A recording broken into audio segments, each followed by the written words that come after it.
মার সম্পত্তি থেকে আমি বঞ্চিত হচ্ছি আমার মামাদের দ্বারা, যেখানে আমাদের প্রাপ্য সম্পত্তিটা পাওয়ার কথা ছিল, সে প্রাপ্য সম্পত্তিটা সে আমাকে দিচ্ছে না।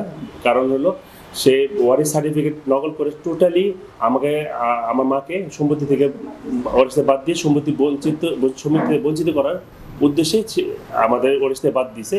এখন আমি চাই আপনাদের মাধ্যমে এই বর্তমান সরকার ব্যবস্থা যারা আছে তাদের নীতি নির্ধারকদের মাধ্যমে চাই যে আমি আমার মাকে এই সম্পত্তি যে পায় এই ব্যবস্থাটা আপনারা করে দিবেন। স্যার হলো বেসিক্যালি হলো যখন 5ই আগস্টের আগে তারা এটাকে আমার কাছে রেকর্ডও আছে অনেক কিছু, আমরা চাইলে দিতে পারবো।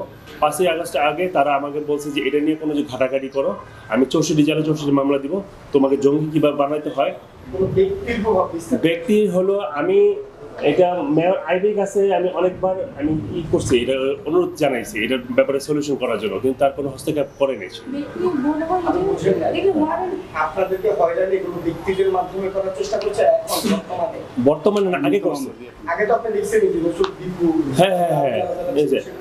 হ্যাঁ এখন আমাকে হয়রানি করতেছে মামলা দিয়ে, বিভিন্ন মিথ্যা মামলা দিয়ে আমাকে হয়রানি করতেছে বিভিন্নভাবে। আমার মামারা বিভিন্ন মামলা দিয়ে আমাকে হয়রানি করতেছে। এই জন্য আমি আমার সাংবাদিক সম্মেলন করার মূল উদ্দেশ্য, আমি চাই আপনাদের মাধ্যমে আমার এই কথাগুলো যে বর্তমানে রাষ্ট্র ব্যবস্থা যারা আছে তাদের কাছে যাক, এবং তারা যে আমার এই সমস্যাগুলি সলিউশন করার জন্য একান্তভাবে তারা যে কার্যক্রম করে থাকে।